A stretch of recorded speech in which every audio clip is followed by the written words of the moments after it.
You're listening to the Hayek Program podcast. This podcast includes audio from lectures, interviews, and discussions from scholars and visitors of the F.A. Hayek Program for Advanced Study in Philosophy, Politics, and Economics at the Mercatus Center at George Mason University. To learn more about the Hayek Program, visit hayek.mercatus.org. To learn about graduate student fellowship opportunities with the Mercatus Center at George Mason University for students at Mason as well as at universities across the globe, please visit students.mercatus.org.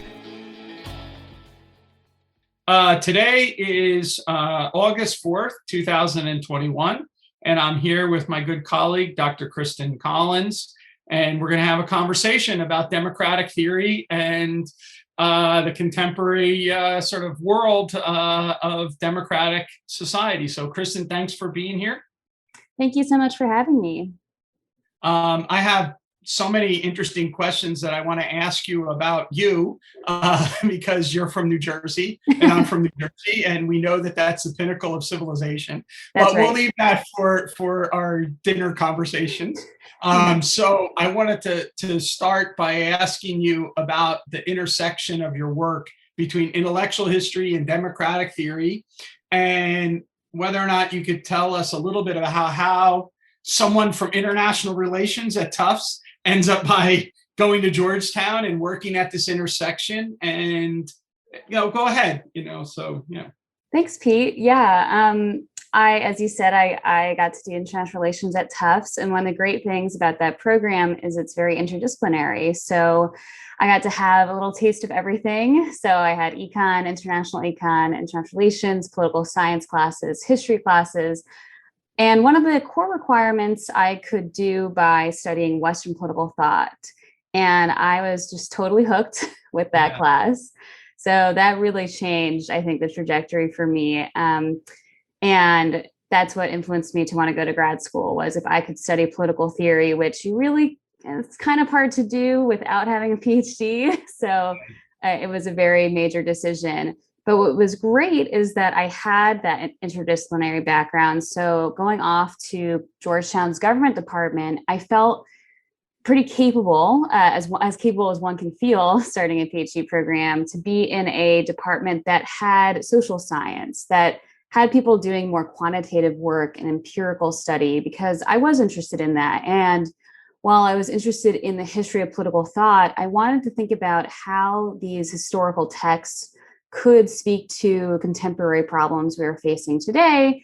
And conversely, how the way that we're looking at our world now can make us see things that we maybe weren't noticing as much before in these texts. I think, I've talked a little bit about Hans Georg Gadamer and sort of Gadamerian approach, and that's, very influential for me. So working with Richard Boyd and Joshua Chernus, Bruce Douglas at Georgetown, I felt very encouraged to blend really rigorous readings of these historical texts with the advantages of contemporary social science in terms of developing my own arguments for thinking about contemporary democratic politics. That's awesome. I mean, it's so fascinating for me, this intersection between what we use intellectual history for. So our colleague Tyler Cowan recently did a Conversations with Tyler with the historian Niall Ferguson. And he was asking Ferguson to compare and contrast his view with Quentin Skinner, over these kind of things. And it was a point of tension that was in there. But I've always loved Skinner and Pocock, but I'm sure that I get them wrong, just like I do Willard Quine or anyone else, because, we had a seminar here many years ago and we were having a conversation about Willard Quine. And I was in his essay, Two Dogmas of Empiricism. And I was really focusing on the first part and sort of arguing that he defends the kind of position that I hold. And then Virgil says, I don't think you read the second part. I go, yeah, I ignored that part. But anyway, I'm fascinated by this idea of whether or not, do you feel guilty about recruiting the past, or do you understand the past? Do you think about those kind of issues? I think about that all the time, and that's a great question. And I feel like it really is at the heart and the tension of being a political theorist. And I still kind of second guess anytime I'm working. I try to, what I love about thinking about Gadamer's approach is to think about a conversation with a text, and the idea that the text, just like a person, is going to push back against you. And you need to be really careful that you're not projecting onto that text or that person what you think they're saying, and really try to listen, even while at the same time recognizing that no matter what, it's always going to be an intersubjective interaction. You can't erase yourself and the influences that you have that are shaping how you're reading something. So to me, the best I can do, or what I strive to do, is when I'm working with historical work, is to carefully pay attention to historical context, and also try to be clearer about when I'm making my own argument, the sort of influenced by this text, but to make a new argument point. And at the same time, I think every different piece of work that you're doing kind of calls for a different dimensions of that approach. So you might work on something that demands a much more rich historical approach and be clear about that. Even though I think when I do that, I kind of often think about, okay, well, in the future, after I publish this piece, I might publish something that's more my own original argument, and I will have had this kind of working through of these ideas much more true to this original text that will help me do that in the future. Yeah, it comes through in your work, the carefulness and the curiosity that you bring to these texts. So it's just great. So we'll move on to the next set of questions, which have to do with your work in democratic society in general. I want to point out something. You probably don't realize how important you were to me during the whole pandemic shutdown, because I was working on a book that I was trying to frame. There are a series of lectures, but try to frame in reference to the idea of what is the cosmopolitan liberal project today and the role that democracy plays in that. And so as a result, I was reading democratic theory, and I would every once in a while check with you about what you thought. That was like you were my checkpoint, because all I ever had was not the conversation. I had the conversation with text, but not the normal kind of social learning. So I really appreciate that. And I hope it reflects a little bit in the way that I said things there, but I expect to learn a lot more. But one of the things that I became attuned to by reading you and also, checking things with you was this notion of being seen and the importance of that. So not only the seeing that I see people, right, but also you yourself feel seen and feel heard and these kind of things. This is a major theme in your work of being seen.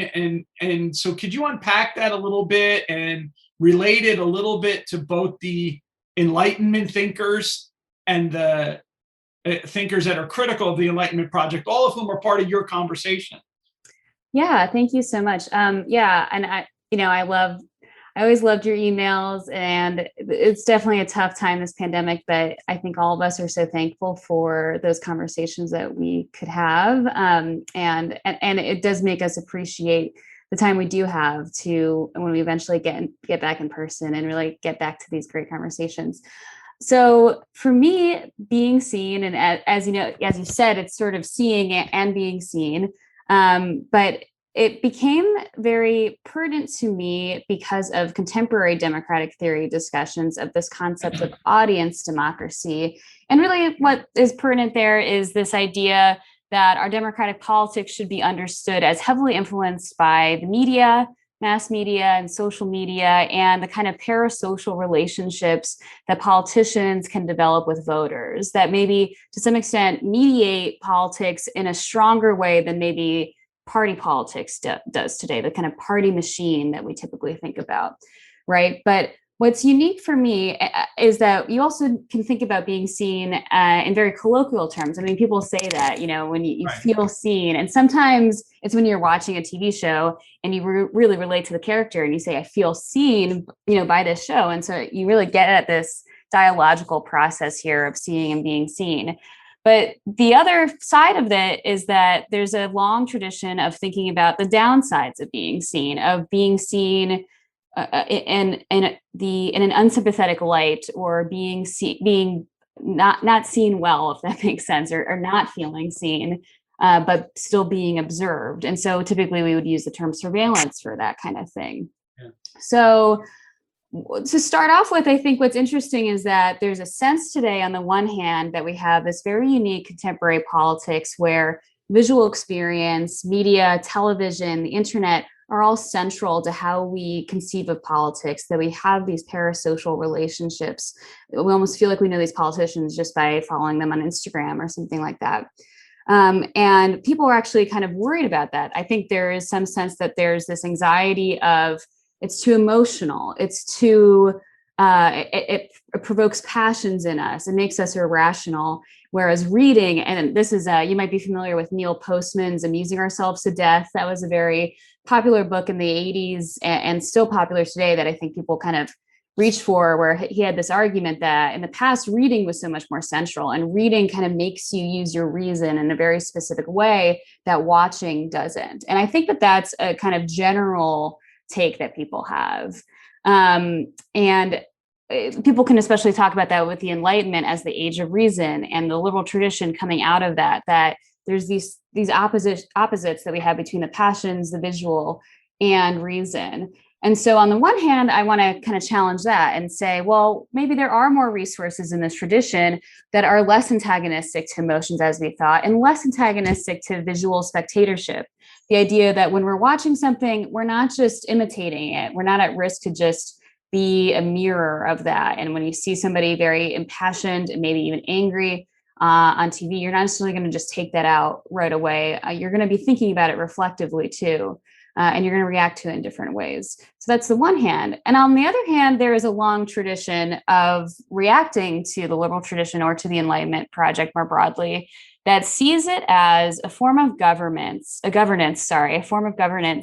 that relies on observation. So the seeing part is less important, and the being seen is really important. And so liberals are able to kind of reject this more punitive approach in terms of spectacular punishments from the pre-modern era, and instead kind of create institutions so that people are being observed, and therefore they are induced to conform, and therefore they are more socially pliable and able to cooperate with each other. But that maybe there's sort of the dark side to that, a problem with that, and that it might be violating in some way. And it's pernicious because people don't realize it is, because it's less violent in the traditional sense, correct? So the interesting thing about that is that in returning to these thinkers, we can see that they're much less sanguine than we often treat them about this form of observation, about publicity. And so negotiating on what terms are being seen by the public, an empowering position in which you're influencing what people are thinking and what they're saying and doing, and on what terms is it something that's disempowering, that's disciplinary, and also negotiating what do these thinkers suggest about these, and to what extent do they actually illuminate the dangers and the promises of these phenomena for politics in ways that we maybe didn't appreciate before. Yeah, I mean, just listening to you, to put it in context for, people that might be listening in that are more myopically economics. I mean, this is, you have Bentham and the Panopticon, and that's actually all about observation and social control. And then you have Adam Smith, which is trying to elicit our sympathy by, basically either, it's one of the things that we talked about was the Sam Fleischacker book, about whether or not you're projecting yourself or whether or not it's proximity or whatever, but leave that aside right now. But Smith's notion of the sympathetic, observer, right, in the press. And you've written about both of these different thinkers in this relationship. And it is amazing when you think about it that they were raising aspects of the conversation that we're still wrestling with, right? Think about even just now, I was listening earlier this morning, in many ways, when Biden gets up, he's basically, telling the people who haven't yet got the vaccine, I'm seeing you, and you're not, this is like the panopticon in some sense, right? Mhm. Or de Blasio, more explicit, which is, he made it very explicit. If you have the vaccine passport, you get to enjoy New York City. If you don't, we don't want you here. You're not going to get to join New York City. This is all related to, what, surveillance issues that you've talked about. And so, can you maybe just talk a little bit about your paper on Adam Smith, and then also your more recent paper on Bentham, just to, where you see the contrast and the points of intersection here? Yeah. Yeah, great. That's a great question. And thank you. I know I kind of didn't get into the details of these thinkers, but this is a great opportunity to do so. So, for example, with Smith, as you've said, he has this very important concept of the impartial spectator. And that's really relevant to his moral philosophy. And so on some level, it's a descriptive account, right? What he's arguing is that the way that we form our moral judgments is by observing other people, by observing how people react to other people and how they judge them, and also by knowing and seeing that we're being judged by those people as well. So how can we, ensure that we're being judged well, that we get praise instead of blame, that we're attended to with sympathy? So the impartial spectator is this kind of model of a conscience that we form so that we can predict and anticipate and also understand how people might judge us. But that impartiality really is that's a whole thing unto itself that we can discuss. But in my work, what I wanted to show is that contrary to a lot of people who think that Smith's descriptive account means that he's very, let's say, again, sanguine or, very happy with this process, that he thinks that it's not problematic, this is totally fine. He actually expresses a lot of concerns about the ways in which people can judge people too harshly, the kind of common mistakes that we make as a society when we're observing and judging people. And I think the important thing to note is, for all these thinkers, and what's relevant to this question, is that we desire to be seen, and we desire to be seen with sympathy, and ideally with praise, and ideally well and admired, and all those good things. And that's just a part of being a human being, and we're not going to ever get rid of that. But the flip side of that is that we can suffer greatly when that process doesn't go our way, or doesn't go well, doesn't go justly. So the major crux of my discussion of Smith in my article in the American Journal of Political Science is on his discussions of people living in poverty, particularly as an example of his discussions of when people judge too harshly or are making mistaken judgments. Because one of Smith's comments on how we have moral corruption in society is the fact that people tend to see that the wealthy are very well admired and disproportionately trusted, even when they do morally bad things. Whereas we see that people living in poverty, regardless of their innocence, are seen with disdain and are held in contempt. And that leads us to really showcase our wealth when we're doing well. And it also leads us to want to conceal when we're not doing well. And so there's this tension between an impetus for concealment in the face of the limits of sympathy and the fact that it is only through exposure that you might be able to get assistance in the first place.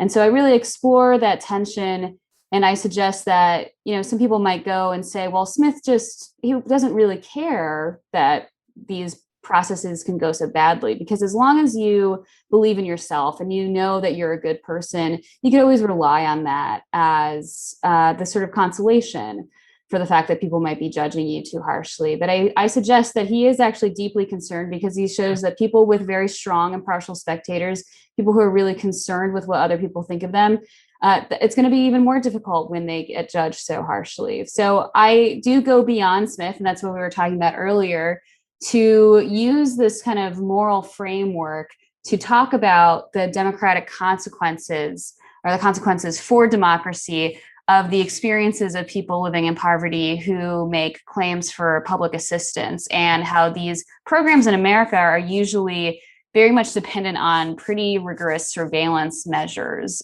which is to say rigorous questioning about intimate life details and things like that, and showing why, when society decides to put these surveillance mechanisms in place, they're apt to exacerbate the distress of people who are trying to get help in the first place. Yeah. There's an older book that by Gertrude Himmelfarb that also addresses this issue in a weird way historically, right? Because when you move away from things like the private charities, which monitored very closely and tried to make a distinction between the unworthy poor and the worthy poor and those kind of things, which, when you try to get rid of that, then there's a problem having to do with the overexploitation of the resources and not being able to do anything. But on the other hand, some of those measures about putting people in those different buckets are pretty obnoxious and oppressive in their own light, right? And so it's kind of fascinating to think about Smith in the way that you put him. I guess that the question I would have for you relates to your Bentham piece, because to me, Smith is in a different project than Bentham, which is that Smith is trying to understand social psychology, and it's in the sort of the human condition based on our psychology, whereas Bentham is trying to, based on our psychology, institute control, social control. But, before I get there, I wanted to ask you a little bit more about Smith, because I think that we don't appreciate TMS as much as we probably should, or don't read it, or we think we've read it. It's become a coffee table book. We think we read it. We don't really read it.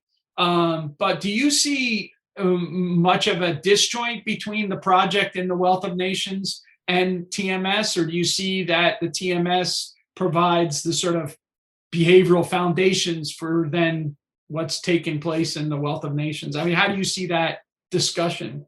Yeah, that's a great question. And personally, for me, I do tend to think of it as providing the behavioral foundation. And I think it's really crucial.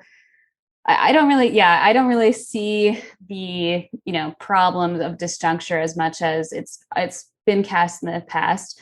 And I think part of that is that it could be difficult if you only read Wealth of Nations and then read Theory of Moral Sentiments. Right. But the more that you read them together, the more you see how they piece together. And one example of that is that I know you know this quote: the butcher, the baker.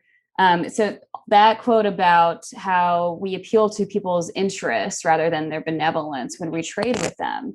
What I think is so interesting about that is I almost don't think it really makes that much sense unless you think about it in terms of the way that he casts our interactions in Theory of Moral Sentiments, because how can you have any sense of somebody's interest if you don't have the ability to have some sympathy to what it's like to be them in their position? So that, again, sympathy doesn't necessarily, it's not just compassion. It's not just about eliciting benevolence, but it's actually really being able to anticipate what other people are thinking in the social interaction that you're having and figuring out what your appropriate offer would be to them. Yeah. And so I think, he's really, like a lot of other thinkers, thinking about the sort of impossibility of really truly knowing each other because we are so external to one another, and the mechanisms or the habits that we have for figuring out both psychologically and sociologically how we can connect and really cooperate or just interact peacefully with one another.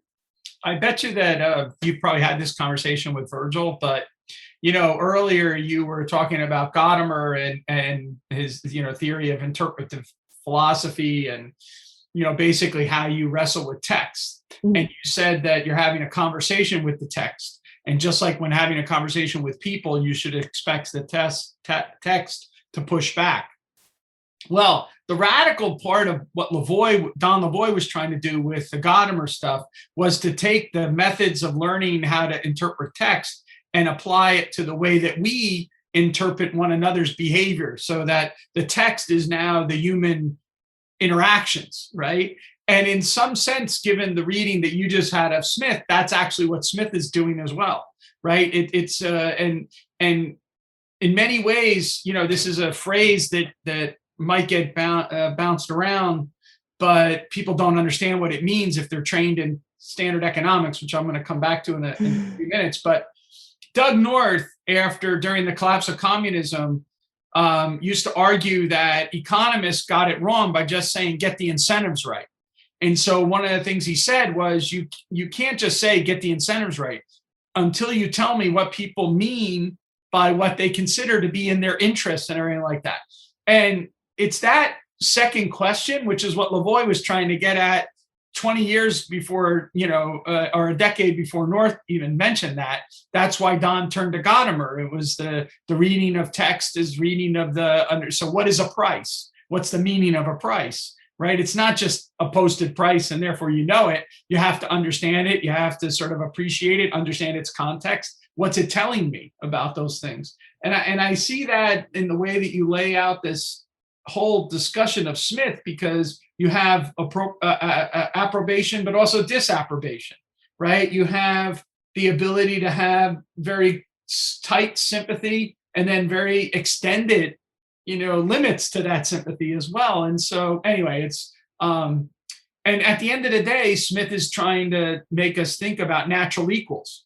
So that's the whole Porter and the street porter and the philosopher, and so one of his main targets of ridicule is the arrogant person who thinks he's beyond others, right? Mm-hmm. So you have to see yourself in these others. Now talk about Bentham. No, I was just thinking, I was like, oh yeah, I didn't. Every time you ask one of these questions, I'm getting there further and further. So we'll finally get to the Bentham part. Yeah. What's so fascinating about working on someone like Jeremy Bentham is we have this very, not to go in another direction with Friedrich Nietzsche, but Nietzsche has this great quote about, the mask that grows around profundity. And that is to say that the way that we think of Bentham today is very much filtered through the lens of Michel Foucault's reading of the Panopticon prison in Discipline and Punish. And I actually find that very provocative and a very important text at what Foucault's arguing. And Foucault is himself a complex figure, and understanding what he's doing with Bentham is a project unto itself, right? But we do have to acknowledge that is in our minds. And when I started out my project, I had a very kind of specific image of Bentham in my head that was not entirely Foucault's, but also influenced by other Bentham scholars who kind of push back a little bit on Foucault, but who still kind of acknowledge what Foucault gets right. And so one example of that is, like you said, with Himmelfarb's book, she's quite critical of Bentham. And other people are quite critical of Bentham. Charles Baumüller, for instance, has a book on Bentham's poor law reforms. And those are where he uses the Panopticon to reform the workhouses for the poor and for, having the poor work for their aid, right, for public assistance. And those projects are awfully sanguine, I would say. They're about surveillance and about using surveillance as a form of social control. But at the same time, what is a growing tension in Bentham scholarship is that Bentham in his later works was much more democratic, and he's very insistent about the importance of public opinion and using the public as a check on people in power. So the Panopticon goes from being a model for a prison to something that influences the way he designs the writings in the constitutional code and the way that he imagines designing government buildings, so that you can have the people, literally observing the politicians and kind of functioning as this, using surveillance as a democratic power. Yeah. So those are these already complex tensions. And then what was so strange when you work in a history of political thought is you go to the archive and you've read some secondary literature and you find something like this institution that he designed called the Sodom Neon, which was a hospital or asylum for unmarried pregnant women to be able to conceal their births. And that is on its face, it's hard to know how to read that, right? You could easily imagine that this institution would be on the side of using surveillance to control women.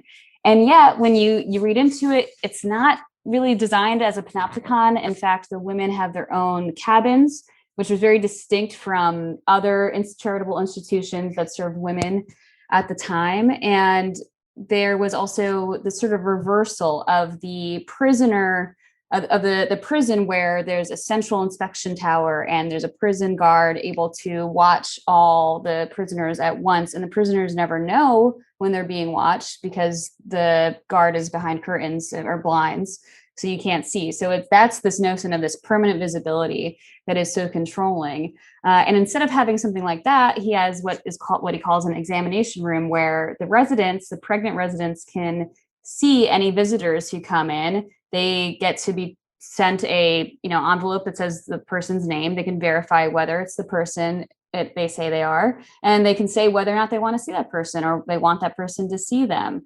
And that's very much I would say a reversal of the panopticon on some level. It is a little difficult because that government constitution example too, that's a little bit of a reversal. Anyway, the point is, it's radically changed how I was thinking about Bentham. And once you see that, you can't unsee that. You have to really, and that's what I was saying earlier, that when you have that kind of project, I felt compelled personally. You can approach it methodologically from different angles. But I felt that it was important to understand the historical context, to look at Bentham's other writings on women, on sexuality, to make sense of how did he conceive of this project? Was he trying to use it as a mechanism for social control? And I found that it seems that it was more a solution to the problems of the loss of reputation that women who were unmarried often faced if they became pregnant. And it was influenced by class differences for sure. So it's not that it's totally lacking in any of the normalizing effects that Foucault talks about with the panopticon structure, but it is a radically different kind of structure. And it connects to Bentham's later arguments on anonymity and the importance of anonymity in protecting witnesses of government abuse, for example, in trying to disseminate information about those abuses through the press. And that's a very live discussion today. And what I think is so compelling about it is that it's only by attending to these maybe overlooked aspects of Bentham's sexual politics that we are able to then better appreciate his democratic politics in his later writing, and what exactly his kind of the nuances of his approach to power relations that we maybe don't get if we just know him through the Bentham of the Panopticon prison and Foucault's works. Yeah.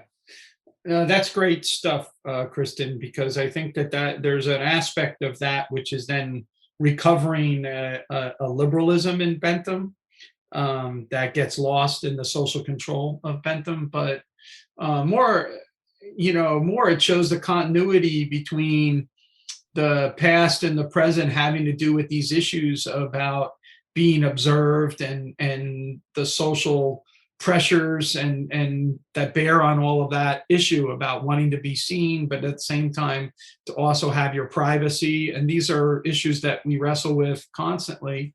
And so given that you are mediating between the past and the present, you also deal with the rise of certain, modern technologies, mainly social media, and how that's changing or impact on democratic practice.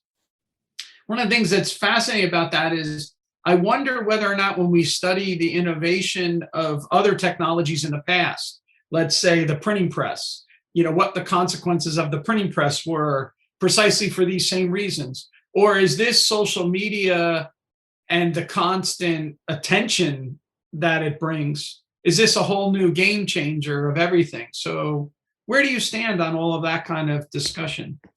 Yeah, I think that comparing technological changes can be very useful because we can remember, what I think is so great about using a history of political thought is you don't want to reduce or elide the major differences, material differences that we have between our societies and societies that these other thinkers were writing in. But at the same time, it helps you confront the fact that some of these questions are enduring and some of the challenges that we're facing have analogous challenges in the past. But at the same time, it also does really help you sharpen what is unique about today. So, for example, with these thinkers in the past, they are interested, and this is where I concede to some of the criticisms, I guess, but also proponents say this about some of these thinkers, that they understood the importance of publicity, of the fact that there might be some institutional, both formal and non-formal conditions that help encourage some level of social conformity, just in terms of appreciating the necessity of a stable political community, right? But at the same time, they always had this strong emphasis on the inviolability of the mind. So when you're writing something down, okay, you might be able to be, if you have strong censorship laws, you might be persecuted for that. And that would be very dangerous. But you could also just not write things down, and you could think what you believe, and nobody's going to know. And there is this sense of, respect for that we always will have that. In fact, actually, Bentham has this rather, I really like it, interesting line in his later writings about how if you have a society where you have restrictions on political organizations and censorship, those types of more restrictions on speech, he was saying that you want to post those laws up in a pub or tavern or whatever, and with just a glance, it turns from eulogy to satire. Mm-hmm. And so that is that sort of freedom that we have in our mind, and the idea of where you can find those secret spaces that's where kind of resistance and pushback can grow. And I think that that's actually more crucial to liberalism than we sometimes, both proponents and critics, acknowledge. But what is unique about social media is that, and there's some challenges with this, is that it suggests to us that what we see and how we're observed can have such a big impact on our thoughts. So when you're using social media, you're interacting with it, it's all very tangible. You have a record of what you're doing. There's data being collected about you. You don't necessarily have to be developing or writing out your treatise for it to have a lot of information about where you're coming from as a person. Yeah. And what you're interested in, the kind of thoughts that you're developing. And now there's sort of a tension here, because the thing about the internet, even though we could see it as democratizing, we do have to acknowledge that it's very much, our interactions are mostly on a small number of media platform companies, especially, people talk about that. And the entire internet is incentivized towards a digital advertising business model. And that's why this data is collected. So it can both be used to shape what people are exposed to on their news feeds, but also the ads that they're shown. And one of the big selling points that these companies rely on is to make the claim to companies, but also political actors, that their money is going to go the furthest on their websites, because they have this great data that's going to help them find the people who are going to be most receptive to their messages, who are going to buy their product or vote for their candidate. And at the same time, companies want to deny that they have this kind of persuasive influence, that this data actually makes that much of a difference in terms of people's choices, because they also want to deny all the accusations of radicalization on their platforms, that you have people who are being recommended certain extremist, social groups online, or being shown disinformation content that leads to political turmoil, right? So these things can't both be true. You can't say that they're really influential and your ad money is going to go far, and we aren't having any major political consequences by virtue of the way our technology is designed.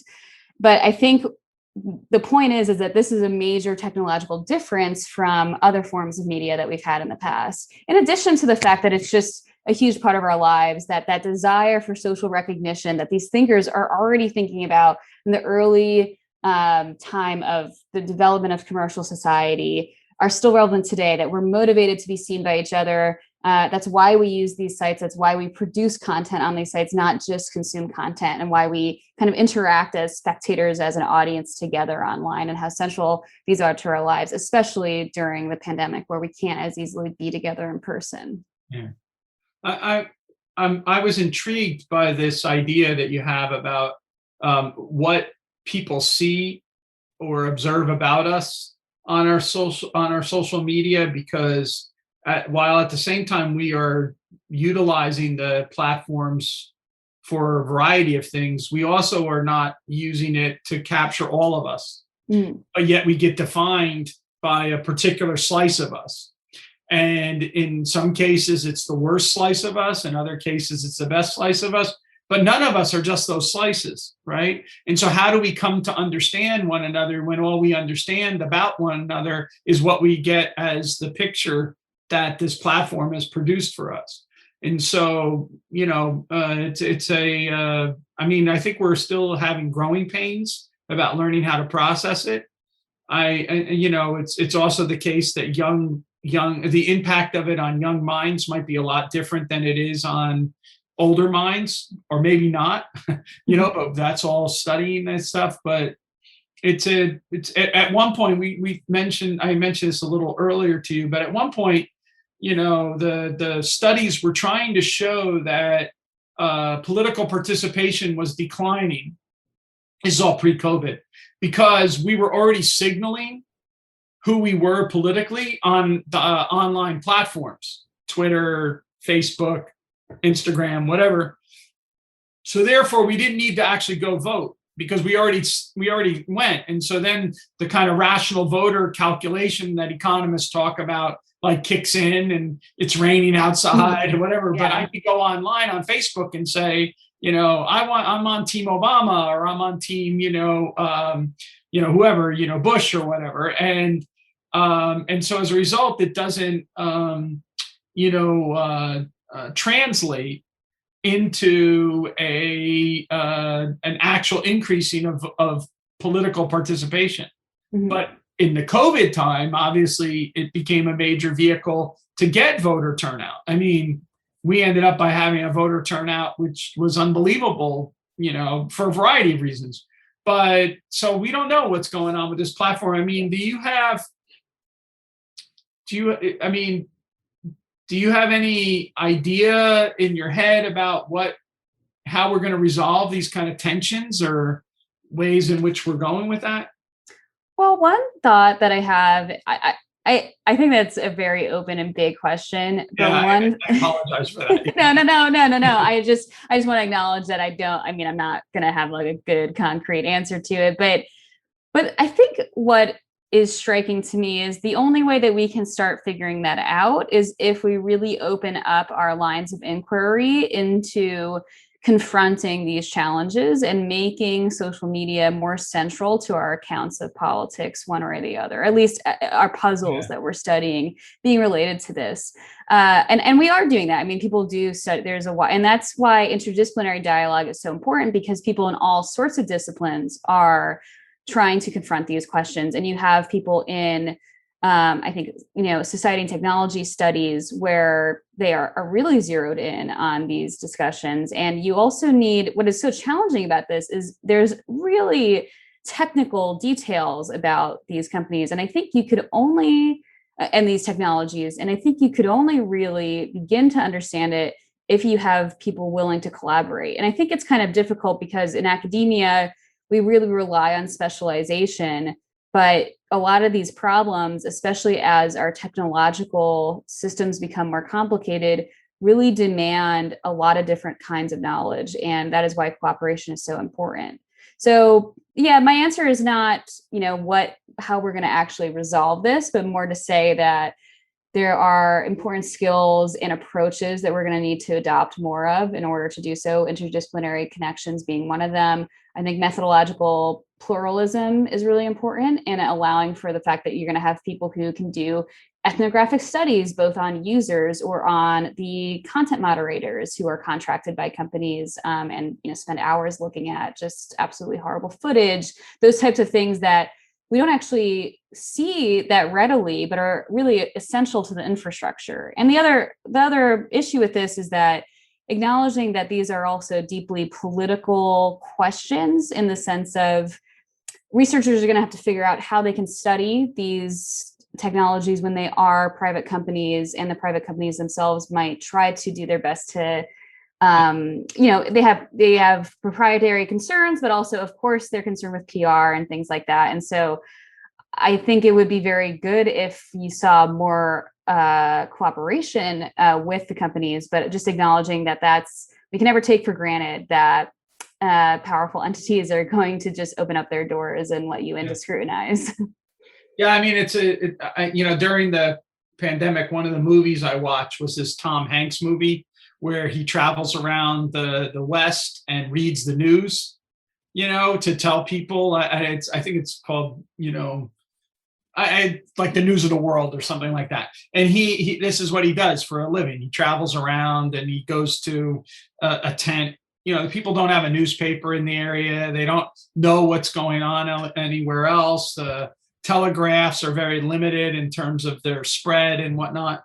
And now you think about like where we are today, whereas anything going on can be found out in a second, maybe not even the correct interpretation of what went on. And, and all these, and we're going to have to learn how to process that because, for example, this last 18 months, we intellectuals would have had a very difficult time operating in a world without Zoom, without, access to everything being online, libraries and everything like that.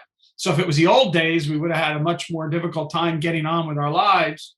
On the other hand, there's consequences that are associated with that, which is that, when I go to Amazon, they give me the list of the books because they know what books I've been reading, right? Yeah.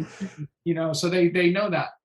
Anyway, so we're going to all have to learn about what that means and what it means for our democratic society and when we can turn the switch off and when we can never turn it off and whatnot.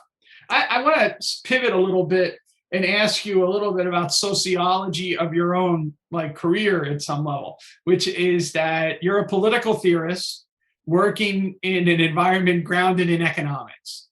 So I guess some of the first questions that I have for you, and you were doing that before COVID hit, so you had the chance to experience the daily interactions with economists. What was the biggest surprise that you had in moving to a world in which now you're interacting with people that are economists? And do you think it's easier for a political theorist to work in a world of economists than it would be for an economist to work in the world of political theorists? Thank you. Yeah, those are really great questions. And that last that's a really fun one. And also, me, I try to be diplomatic. So I'm going to have to think about how to answer that in a non-alienating way. But, and also, so what I will say, what comes to mind, and I guess it's not entirely surprising in the sense of I was really fortunate to be an Adam Smith Fellow with Mercatus. So I did get to know you and our colleagues before I ever worked as a faculty member. So, but what was surprising, because I will say, being from a political science department in my graduate program, I was very used to having to justify myself. I mean, my department was great, but you definitely run into people who are really into quantitative work and who basically want to be economists in a political science department, and who say things like, "Oh, I don't know why political theory is a subfield anymore. Don't you want to be in a philosophy department or history department instead?" That kind of thing. But what was surprising was that I thought, moving into a realm of more economists, that would just be more of the challenge. But actually, I find that everyone's much more embracing of methodological pluralism. And in fact, what you were talking about with Gadamer and Lavoie, this idea that there's an importance to the subjective perspective that individuals have when they are the subject of research. Even if you're not doing ethnographic research, if you are trying to model or think about society, you have to acknowledge the dimension to which agents involved in a process are bringing their own meaning to that process at the same time. And in fact, so that our colleagues do work that is more ethnographic and really does rely on interviews with people and really is about getting inside the perspectives of people involved. And that was something I was always attracted to in political science as well. And so what's fascinating is with our programming, including the Smith Fellowship, is you get to see all these methodological commonalities that can exist across disciplines, including economics and political science, but also sociology and anthropology. And people are used to the fact that they also want to be in communication with these other forms of research methods too. So it's not that, oh, my way is the only way. It's actually a much more nuanced conversation about what does this puzzle demand of us? And if I answer it using these methods, what will I get versus these other methods? And maybe how can we collaborate on this? How can our research speak to one another's research? That was definitely my experience as an Adam Smith Fellow, and I think that's my experience still with the Mercatus Center. And I think that that's a strength that you don't always find in departments that are more siloed into their own subspecializations. Well, that was very typical of you. It's brilliant and very kind. You're in a world of a bunch of oddballs, which is one of the reasons for that. We defy the kind of mix of normal economics. That's why we have the program we're in. But so I was hoping you would pick on us a little bit more for our hard-nosed economics. But I really appreciate that. I do think that is correct. Is that if you take the subjectivism aspect seriously, you recognize that the science is slightly different because it's as if the matter could talk, and you have to pay attention to the matter that's in there that you're talking, and that changes the whole dynamic. So, and I appreciate your involvement both as an Adam Smith Fellow, but then now as a faculty member, both for our internal programs, the PhD students and the MA programs in economics, but then also our external programs that you're involved in as well. But if you could identify where you think the biggest challenge is in contemporary social, scientific, and humanities scholarship for interdisciplinary conversation, you just mentioned the siloing aspect, which is a natural tendency. But is there anything inherent that you see in interdisciplinary conversations that presents a block that you wish that you could tell a younger Kristen now to be ready to overcome that block? Yeah, no, it's a great question. And also, not to evade the more fun question that you asked about political theorists and economists, because I think the answer to both of those to me is, or at least what I think a lot about, because I'm interested in more normative or prescriptive and evaluative theorizing, is that one of the major challenges we have is distinguishing between, fact and value, between is and ought, and between the sort of descriptive accounts, trying to maybe sort out causal mechanisms versus, why are we studying this? What is the takeaway in a more evaluative sense of what kind of vision of the world does this suggest and point towards? And I think that political theory, it's not always about that for sure. But I think more so than a lot of other disciplines or fields of research, those questions are relevant, and they are respected, and they are part of what's in our minds in a way that makes it challenging, because you can kind of take for granted that people are interested in talking about that. But I think for some people, those topics are the sort of, you don't talk about that at the dinner table topics. They're right. Religion, they're politics. Right. And the issue is that often when we're having interdisciplinary dialogues, I actually find that those are the questions that people are attracted to, that allow them to start being able to grapple with a common ground, even when they disagree on the values or they disagree on the judgments that they have. They are interested in those big picture questions. And when we have our seminars, that's often, we have texts that might be that really elicit those types of questions. And so it might be a place where for some students, some scholars, this is where they can talk about that stuff, because they feel like they can't really talk about that in most of their seminars, because they have to be this more rigid distinction between a more descriptive versus normative account. Right. And so I think my advice would be, and what I think is a challenge, is to learning how to be comfortable with those uncomfortable conversations, with conversations where we are bringing in perspectives from our lives that are beyond our what's on paper of what we do as scholars, but are nevertheless, and I kind of think of Max Weber on some of this stuff, that these values, they influence what questions we decide to ask. Yeah. And so being reflective on what questions are we asking and what do those say about us? Are there questions that we are missing? Are there texts that we could bring in to get at those questions in a different way that might also speak to people who are feeling left out of a conversation? Those are, I think, like the long-term challenges of any scholar who is dealing with, pedagogical questions as well.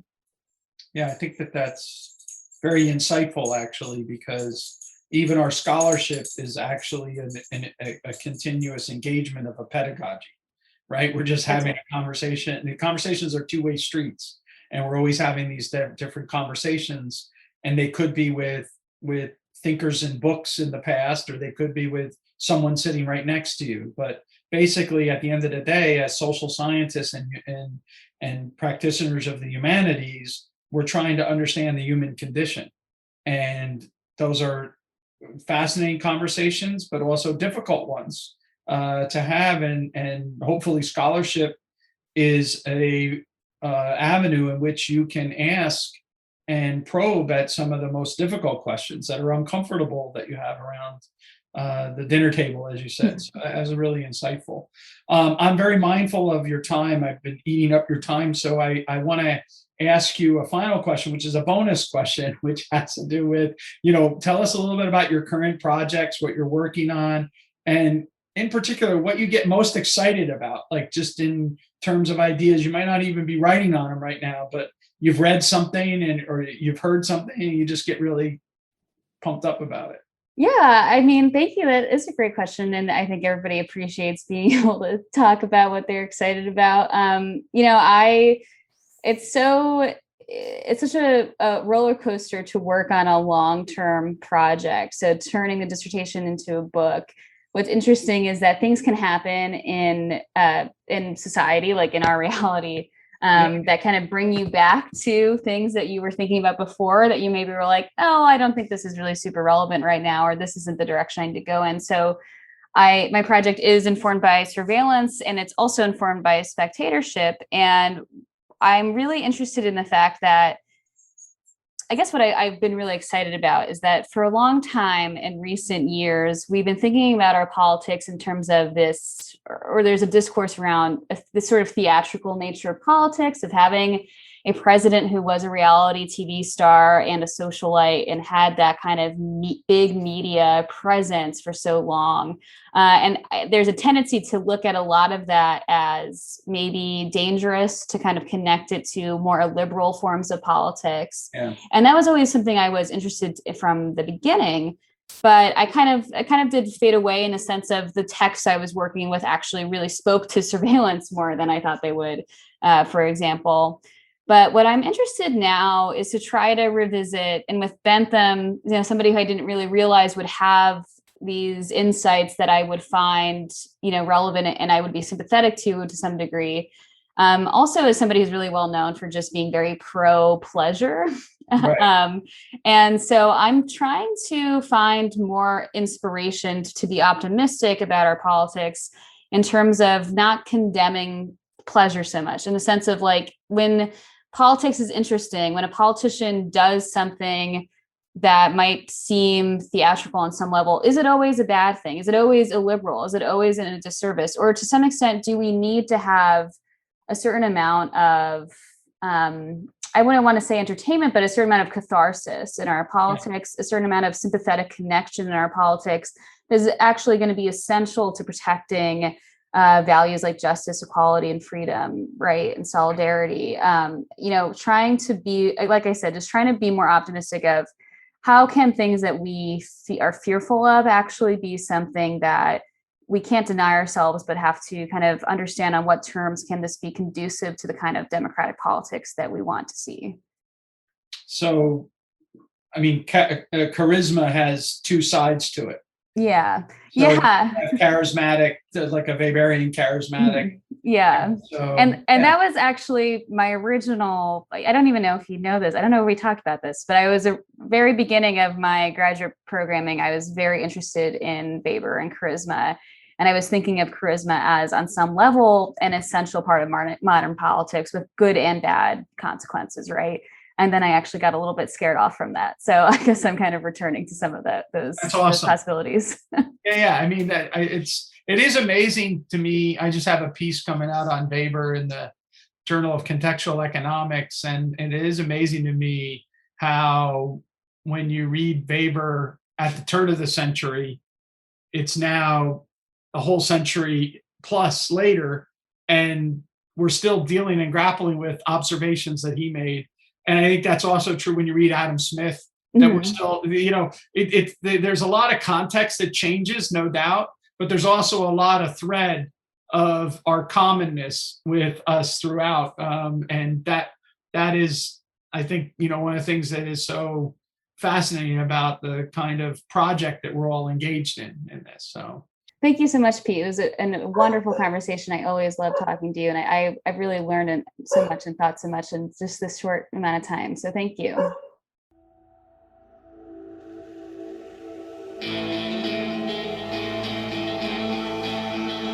Thank you for listening to the Hayek Program podcast. To learn more about the research, scholars, and work of the Hayek Program, visit hayek.mercatus.org. For more information about graduate student fellowship opportunities for students at Mason as well as at universities across the globe, please visit students.mercatus.org. We hope you recommend students to our programs or consider applying yourself.